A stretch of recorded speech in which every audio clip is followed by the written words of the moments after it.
ሰላም ጤና ይስጥልኝ ጎራ ቤተሰቦች እንዴት ናችሁ? ይሄ ብሎክቼን የሚባል ቃል በየቦታው ተሰምታላችሁ አይደለ? ምንድነው ብላችሁ ታስባላችሁ? ቢትኮይን ነው ወይስ ድርጅት ነው ወይስ የሆነ ሚስጥራዊ ኮድ? በጣም የሚያወዛግብ ይመስላል አይደል? ግን እመኑኝ ዋናው ሐሳቡ ከምታስቡት በላይ በጣም ቀላል ነው። ግን ምን መሰላችሁ ችግሩ? አብዛኛው ማብራሪያ ድንገት የተወሳሰበና ወይም ደግሞ ከባድ ቃላት የበዛበት ይሆንና ግራ ያጋባል። ግን ቃል ገባላችኋለሁ በሚቀጥሉ ትንሽ ደቂቃዎችስ ብሎክቼን ምን እንደሆነ በደንብ በሚገባችሁ ምሳሌ አስረዳችኋለሁ። ካስታወሳችሁ በባለፈው ቪዲዮ ወይም አሁን ከላይ እዚህ ጋር በመታዩት ቪዲዮ ላይ ካላያችሁት እዩት። ስለ ክሪፕቶከረንሲ ኢን ጀነራል በጣም ቤዚክ የሆነ ነገር እንድታውቁ የሚረዳ ነው። እዛ ላይ ባስረዳዋችሁ መሰረት ስለ ብሎክቼን ትንሽ ነካ አድርገን ባለፍነው መሰረት ማለት ነው ምን ብለናል? የጋራ ዲጂታል ማስታወሻ ደብተር በሚል ምሳሌ ተጠቅመን አልፈናል። አሁን በዛሬ ቪዲዮአችን ላይ ደግሞ ይሄንን ማስታወሻ ደብተር ምን እንደሆነ በውስጡ ደግሞ ምን ነገሮችን እንደሚይዝ በትክክልም እንዴት እንደሚሰራ በረንብ አድርገን ምን ይሆናል ማለት ነው። እሺ በቀላሉ እንጀምር። ብሎክ ማለት በዛ በዲጂታል ማስታወሻ ደብተራችን ላይ ባልነው ላይ እንዳለ አንድ ገጽ ነው። ታዲያ ጋይስ ይሄ ገጽ ላይ ምን አለ ተብሎ መጠየቅ አለበት ወይም እየጠየቃችሁ እንደምትገኙ ተስፋ አደርጋለሁ። ልክ እንደ ማንኛውም ገጾች ማለት ነው ማንኛውም መረጃ የሚመዘገብበት ደብተር ወይም ማንኛውም የሆነ መዝገብ ላይ እንዳለ ነገር መረጃዎች ናቸው ሪከርድ የሚደረጉበት ማለት ነው። የመረጃዎች ዝርዝር ያለበት ነው የሚሆነው ያ ፔጅ ማለት ነው። ለምሳሌ በክሪፕቶ ብናስበው አበበ ለበቀለ 1 ሳንቲም ላከ፣ ለምለም ለጫላ 5 ሳንቲም ላከች እያለ የሚቀጥል ዝርዝር ነው። ያው ማንኛውንም አይነት መረጃ ጋይስ ሊሆን ይችላል፣ ግን ይሄ ምሳሌ ስለሚቀል እንጠቀምበት ማለት ነው። ምክንያቱም የክሪፕቶ ጋር የተገናኘ ነገር ስለሆነ ሞር ቀላል ያደርግልናል። ግልጽ ነው ጋይስ። አሁን ይሄ ገጽ ታዲያ የተወሰነ መረጃዎች ብቻ ነው የሚይዘው። ምን ማለት ነው? ለምሳሌ ደብተራችሁ ላይ ትምህርት ቤት በፊት ምናምን ስንማር ፔጁ ላይ የሆነ መረጃዎች ተጽፋላችሁ አይደል? የሆነ ብላክ ቦርድ ላይ ሳምቲንግ የምታዩት እሱን ነገር ጽፋችሁ መስመሩ ያልቃል፣ አንዱ ፔጅ ላይ ያልቃል አይደል? ይሄ ገጽ በሚሞላበት ሰዓት ላይ ምንድነው የምታደርጉት? ሁለተኛ ፔጅ ነው የምትጨምሩት አይደል? ከዚህም ላይ ደግሞ ክሪፕቶ ላይም ደግሞ ስትመጡ ይሄ ፔጅ ላይ ወይም ብሎክ ያልነው ላይ መረጃው ሲሞላ ምን ማድረግ አይቻልም፣ ሌላ መጨመር አይቻልም። ስለዚህ ምንድነው የሚደረገው? አዲስ ፔጅ ወይም ሌላ ገጽ ይጨመራል ማለት ነው። ግልጽ ነው ጋይስ። እዚህ ላይ ዋናው ሐሳቡ የሚጀምረው ፓርት ስለሆነ በጣም በትኩረት አድርጋችሁ ተመልከቱ። እዚህ ጋር ታዲያ ይሄ ገጹ ሲሞላ ምን ይደረጋል? አዲስ ገጽ ይጨመራል ማለት ነው። ታዲያ ይሄ ገጽ ወይም አዲስ ብሎክ የምንለው ገጽ 2ን በለውና ጋይስ ከድሮ ብሎክ ጋር ወይም ከገጽ 1 ጋር በክሪፕቶግራፊ ወይም ደግሞ በሌላ አማርኛ በተወሳሰበ ኮድ ይተሳሰራል ማለት ነው። ተረዳችሁ? ታዲያ ጋይስ ይሄ ማሰሪያ ወይም ደግሞ እነዚህን ሁለቱን ፔጆች የሚያገናኛቸው ሃሽ ይባላል። ልዩ የማይሰበር ዲጂታል ማህተም እንደማለት ነው። ታዲያ ይሄ ኮድ የገጽ 1ን ሙሉ መረጃ ጠቅልሎ የያዘ ልዩ ኮድ ነው። ምን ማለት ነው? ድንገት ግራ ከገባችሁ እዛ ፔጅ ላይ የሚመዘገቡ ትራንዛክሽኖች አሉ። ቀደም የሰጠነው ምሳሌ እነዛን ትራንዛክሽኖች ሪፕሬዘንት የሚያደርግ አንድ ልዩ የሆነ ሙሉ ኮድ ማለት ነው። ስለዚህ ጋይስ ይሄ ኮድ ምንድነው የሚያደርገው የሚለው እንዴት ነው የሚሰራው የሚለውን እያየነው ስንመጣ ገጽ 2 ላይ አሁን ፔጅ መጨመር ይኖርብናል አለ አልቆብናል ሞልቶብናል ብለናል አለ። ፔጅ 2 ላይ የራሱን ደግሞ የፔጅ 2 ላይ ያሉ መረጃዎችን ለመጻፍ በመንሞክርበት ሰዓት ላይ ከመጀመራችን በፊት ምን ማድረግ ይኖርብናል? የገጽ 1ን ማህተም ወይም ደግሞ ሃሽ ያልነውን መጀመሪያ መጻፍ ይኖርብናል ማለት ነው። ከዛ እሱን ከጻፈን በኋላ ነው የመረጃ 2ን ወይም ደግሞ የገጽ 2ን መረጃዎች የምንመዘግባቸው ማለት ነው። ግልጽ ነው። በዚህ መሰረት እያለ ይቀጥላል። ገጽ 3ም ሲፈጠር የገጽ 2ን መረጃዎች ሙሉውን ሃሽ እየያዘ ይቀጥላል ማለት ነው። ተረዳችሁኝ? በዚህ ምክንያት ነው ምን የሚሆነው ማለት ነው የብሎክቼን ሰንሰለት ወይም ደግሞ ብሎክቼን የምንለው እያንዳንዱን ብሎክ ከፊት ለፊቱ ጋር እየተሳሰረ እስከ መጀመሪያው ድረስ የሚቀጥለውን ብሎክ እየሰራን ብሎክቼን የሚባለው ነገር የሚፈጠረው ማለት ነው። አሁን እነዚህ ነገሮች አንደርስታንድ ካደረጋችሁ እሺ ታዲያ ይሄ ሰንሰለት መሆኑ ምንድነው ልዩ የሚያደርገው ብላችሁ መጠየቅ ይኖርባችኋል ብዬ አስባለሁ። እየጠየቃችሁም ትገኛላችሁ። እንግዲህ የመጀመሪያው አስደናቂ ነገሩ ምን መሰላችሁ? አንድ የተጻፈ መረጃ ኢሚቴብል ነው ወይም ደግሞ ቋሚ ነው። አንድ ሪከርድ ከተደረገ መቀየር አይችልም ማለት ነው። ስለዚህ ፍጹም የማይለወጥ አድርጎ ይቆልፈዋል ማለት ነው። ግልጽ ነው። በዚህ መልኩ ይሄንን በማድረግ ምን ያደርጋል ማለት ነው? ቋሚና አስተማማኝ እንዲሆን ያደርገዋል ማለት ነው። እንዴት ካላችሁ ልንገራችሁ። ታዲያ ይሄንን ለማስረዳት ሞር እንዲቀለን አንድ የሆነ ኤግዛምፕል እንውሰድ። ለምሳሌ የሆነ አንድ ሃከር ገጽ 1 ላይ ተመልሶ አንድን መረጃ ለመቀየር ቢሞክርስ? ለምሳሌ አበበ ለበቀለ የላከውን አበበ ለሃከሩ ላከ ብሎ ቢለውጣውስ? በቃ በዛ ገጽ ላይ አንድ ፊደል እንኳን በቀየረበት በዛችሁ ቅጽበት ውስጥ ጋይስ የብሎኩ ሃሽ ወይም ማህተሙ ሙሉ ለሙሉ ይቀየራል። which means ምን ማለት ነው? ገጽ 1 ላይ የነበረውን ሪፕሬዘንት የሚያደርግ ሃሽ አለ አይደል? እዛ ላይ የነበሩትን መረጃ አሳቢ አድርጎ ነው ያ ማህተም የተሰራው። ፔጅ 1 ላይ የሆነ ነገር በቀየረበት በዛው ቅጽበት ውስጥ ምን ይፈጠራል ማለት ነው? ሌላ አዲስ ማህተም ይፈጠራል። ግን አስተዋሱ ገጽ 2 የታሰረው በገጽ 1 ኦሪጂናል ማህተም ነው። ስለዚህ ማሰሪያው ይበጠሳል በዚህ ቅጽበት ላይ ማለት ነው። ይሄ ደግሞ ምን ያደርገዋል? ገጽ 3 ደግሞ የተሳሰረው ከገጽ 2 ጋር በተመሳሳይ መሰረት ነው አይደለ? ስለዚህ ያም ምን ይሆናል ማለት ነው? ይበጠሳል ማለት ነው። ከዛ በኋላ ሰንሰለቱ ሙሉ ለሙሉ ምን እያደረገ ይሄዳል ማለት ነው? እየፈረሰ እየተበጣጠሰ ይሄዳል ማለት ነው።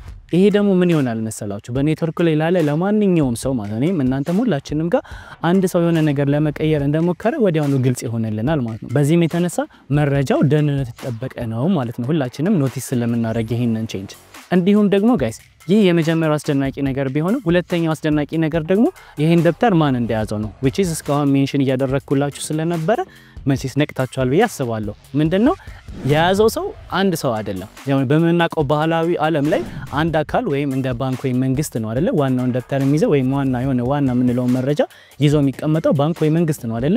ሰው የነሱ ሲስተም ሀክ ቢደረግ ወይም ቢከስሩ ያ ሁሉ መረጃ አደጋ ላይ ይወድቃል ማለት ነው። በብሎክቼን ላይ ግን ልዩ የሚያደርገው ነገር ምንድነው? ኔትወርኩ ላይ ያለ እያንዳንዱ ሰው ማለት ነው እኔም እናንተም ሁሉም ዓለም ላይ ያለ ሰው የዛን ደብተር ተመሳሳይ አይደንቲካል ኮፒ ይይዛል ማለት ነው። ቀደም ምሳሌ ሲጀምር አውርቻችሁ ነበር መጀመሪያ አካባቢ። ሶ ይሄ ምን ይሆናል ማለት የተበተነ መዝገብ ወይም ዲስትሪቢዩተድ ሌጀር ይባላል ማለት ነው። ይሄንን ፕሮፐርቲ አለው ማለት ነው ብሎክቼን። ግልጽ ነው ጋይስ? እስካሁን እየገባችሁ እንደሆነ ተስፋ አደርጋለሁ። ግን ጋይስ እስኪ ሰፖርት አድርጉ እንደወደዳችሁ ተስፋ በማድረግ ላይክ እያደረጋችሁልኝ እንዲሁም ደግሞ ሰብስክራይብ በማድረግ ኮሜንት እየጻፋችሁ ኤንጌጅ እያደረጋችሁ ሌላ ሰው ጋር እንዲደርስ አድርጉልኝ እሺ፣ ሌላም ሰው እንዲጠቀም ማለት ነው። ሶ ስንቀጥል ታዲያ ጋይስ አዲስ ብሎክ ወይም ገጽ ታይቶ ኦኬ በሚባልበት ሰዓት ላይ ለሁሉም ይላካል ማለት ነው። which is እኔ ጋር እናንተ ጋር ሁላችንም ጋር አይደንቲካል የሆነ ኮፒ አለ ብለናል። ዲስትሪቢዩተር ሌጀር ነው ብለናል። ሶ የሆነ ትራንዛክሽኖች አንድ ፔጅ ላይ ሪከርድ ተደርጎ አፕሩቭ በሚደረግበት ሰዓት ላይ ወይም ኦኬ በሚባልበት ሰዓት ላይ ምን ይሆናል? ለሁላችንም ያ ነገር መጨመሩን ያሳየና ይጨመርልናል ማለት ነው። እሱ የሚደረገው በተመሳሳይ ሰዓት ነው።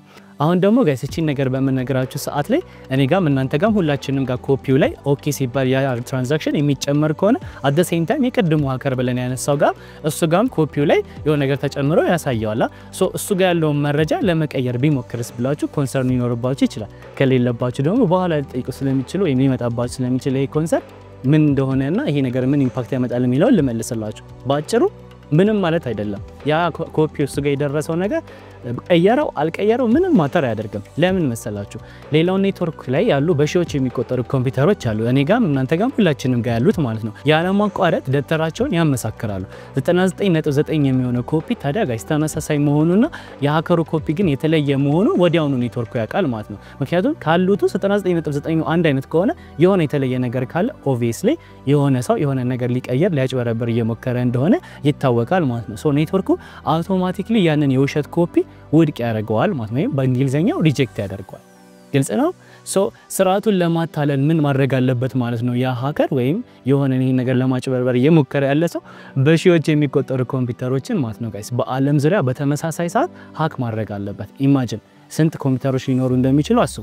ያን ሁሉ በተመሳሳይ ሰዓት ነው ሀክ ማድረግና መቀየር ያለበት ማለት ነው። ታዲያ ይሄ ፈጽሞ የማይቻል ነገር ነው ጋይስ። ይሄ ምን ያደርገዋል ማለት ነው? ዲሴንትራላይዜሽን የምንለውን ብሎክቼን ላይ የምናወራውን ይሄንን ኮንሰፕት ይሰጠዋል፣ ይሄንን ባህሪ ይሰጠዋል ማለት ነው። ወይም በአማርኛው ያልተማከለ የምንለው ማለት ነው። ተረዳችሁኝ አይደለ? ሶ ክሪፕቶከረንሲ ማለት የብሎክቼን የመጀመሪያውና ታዋቂው አጠቃቀም ብቻ ነው እንጂ ብሎክቼን ማለት ክሪፕቶከረንሲ ብቻ ማለት አይደለም።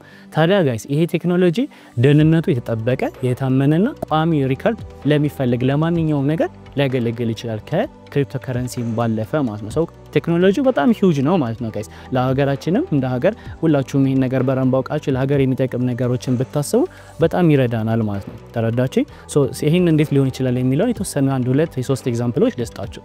አንደኛ እስኪ ሰፕላይ ቼንን አስቡት ወይም በአማርኛ የአቅርቦት ሰንሰለት። ለምሳሌ አንድ የቡና ከረጢት አለ እንበል። ያ የቡና ከረጢት ከልማት እርሻው ተነስቶ እስከ ሱቅ ድረስ መከታተል ትችላላችሁ። ኪውአር ኮድ ስካን አድርጋችሁ ለምሳሌ ሙሉ ጉዞ ማየት ይቻላል። ኦሪጂናል ነው ወይስ ፌክ ነው፣ መሀል የሆነ ነገር ተደርጓል ወይ የሚለውን ነገር በእርግጠኝነት ማረጋገጥ ትችላላችሁ። ሶ መተማመንን ይጨምራል፣ ሹር ያደርግልናል ማለት ነው። ስለዚህ ኦሪጂናል የሆኑ ነገሮች ብቻ ገበያ ላይ እንዲኖሩ ይረዳናል ማለት ነው። እንዲሁም ደግሞ አሁን በቅርቡ እንደውም ሀገራችን ላይ ምርጫ ደርሷል፣ ቮቲንግ ደርሷል አይደለ? ሶ ሰው የተመረጠውን ነገር በጥርጣሬ ከሚሰማው እሱ ላይም አንድ ኢምፓክት ማምጣት እንችላለን። ለምሳሌ እንዴት መሰላችሁ? ያንዳንዱ ድምጾች በብሎክቼን ላይ ሪከርድ ቢሆን ብላችሁ አስቡት አኖኒመስ ነው እኔ ማን እንደመረጠ ማወቅ አይቻልም ግን ደግሞ 100% ትራንስፓረንት እና ግልጽ ነው በዚህ ምክንያት ለማጭበርበር ፈጽሞ አይቻልም ማለት ነው እንዲሁም ደግሞ ደስ የሚላችሁ ነገር በዛው ቅጽበት ሰው እየመረጠ ባለበት ቅጽበት ወዲያውኑ ውጤቱን ማየት ትችላላችሁ ማለት ነው ይሄ ምን ያደርጋል ምን ያክል ውጤት ለማን ምን እንደተመረጠ በግልጽ ማየት ይቻላል ማለት ነው እንዲሁም ደግሞ ስማርት ኮንትራክቶች የሚባሉ አሉ ስለ ስማርት ኮንትራክት በጣም ሰፊ ስለሆነ ከዚህ ቀጥሎ አንድ ቪዲዮ እየተሰራ ያልቃል በእርግጠኝነት ይሄን ቪዲዮ ያያችሁ ያላችሁበት ሰዓት ላይ ከሳምንት ምናምን በኋላ ይለቀቃል እሱንም ቪዲዮ በማየት ስለ ስማርት ኮንትራክት ደግሞ በደንብ መረዳት ትችላላችሁ እነዚህ በብሎክቼን ላይ የሚኖሩ ምንድናቸው ስምምነቶች ናቸው እኔና እናንተ በቀላሉ ኮዶችን በመተማመን ብቻ የምንስማማቸው ስምምነቶች ናቸው ለምሳሌ አንድ ኮንሰፕት አለ ኮንትራክት ላይ ለምሳሌ የምታውቁት ነገር ነው ያስባል እኔ የሆነ ነገር ማሟላት ካለብኝ ካሟላውም የሆነ ሪስፖንስ ይኖረኛል ከሌላ አካል አይደለ ኢፍ ወይም ዘን ይባላል